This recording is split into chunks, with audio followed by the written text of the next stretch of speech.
नमस्कार, शिक्षालय में आप सभी का बेहद स्वागत है। मेरा नाम है Renu Yadav. Structure of atom में एक एनसीईआरटी क्वेश्चन आइए डिस्कस करते हैं। कहता है डिस्ट्रीब्यूशन ऑफ इलेक्ट्रॉन लिखकर दिखा दीजिए कार्बन एटम का। और क्वेश्चन को इन्होंने तो आसान ही बना दिया, एटॉमिक नंबर भी लिखकर दे रखा है कार्बन का 6।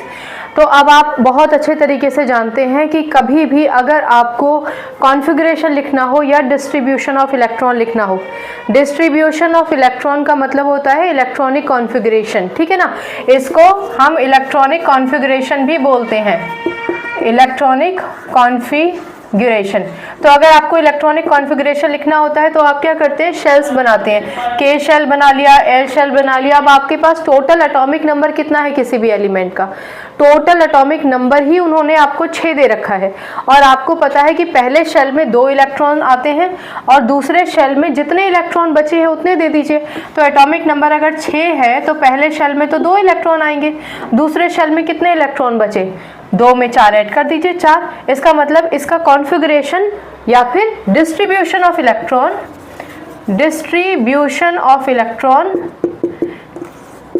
कितना होगा, के और एल शेल में 2 and 4। आप डायरेक्टली डिस्ट्रीब्यूशन ऑफ इलेक्ट्रॉन 2 और 4 भी लिख सकते हैं और आप चाहें तो शेल्स बनाकर भी लिख सकते हैं, ठीक है। अब वो बच्चे जो एटम के स्ट्रक्चर में थोड़ा कंफ्यूज होते हैं वो रुक जाइए, और बाकी जिन बच्चों को लेक्चर समझ में आ गया है वो अब उनके लिए आगे का पोर्शन नहीं है। ये पोर्शन जो मैं बता रही हूँ ये उन बच्चों के लिए है जो भूल गए हैं कहीं ना कहीं कि एटम का स्ट्रक्चर क्या होता है। बच्चों, एटम में न्यूक्लियस, प्रोटॉन और न्यूट्रॉन, और ये होते हैं हमारे शेल्स। अगर आप कनेक्ट नहीं कर पा रहे हैं कि शेल्स क्या होते हैं तो ये होते हैं शेल, ठीक है। के शेल में सिर्फ 2 ही इलेक्ट्रॉन आ सकते हैं, इसकी मैक्सिमम कैपेसिटी 2 की है। एल शेल की मैक्सिमम कैपेसिटी 8 है, लेकिन क्योंकि हमारे पास एटॉमिक नंबर 6 है इसलिए इसके आउटर मोस्ट शेल में, यानी ये इसका जो बाहर वाला शेल है, इसमें सिर्फ 4 इलेक्ट्रॉन आएंगे, ठीक है। तो अगर बच्चे भूल गए थे कि शेल्स क्या होते हैं तो मैंने आपको बता दिया कि शेल्स क्या होते हैं, ठीक। एटॉमिक नंबर क्या होता है, कितने नंबर ऑफ प्रोटॉन है किसी भी एलिमेंट में, वो उसका एटॉमिक नंबर होता है।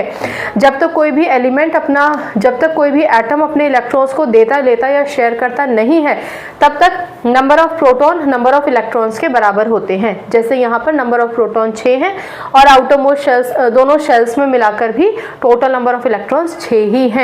नंबर ऑफ न्यूट्रॉन का हमने जिक्र नहीं किया क्योंकि इस क्वेश्चन से उसका कोई कनेक्शन था भी नहीं, ठीक है। तो ये था इस छोटा सा एनसीईआरटी का क्वेश्चन था, इजी क्वेश्चन था। अगर कोई कंफ्यूजन हो फिर भी तो पूछ लीजिए, ठीक है।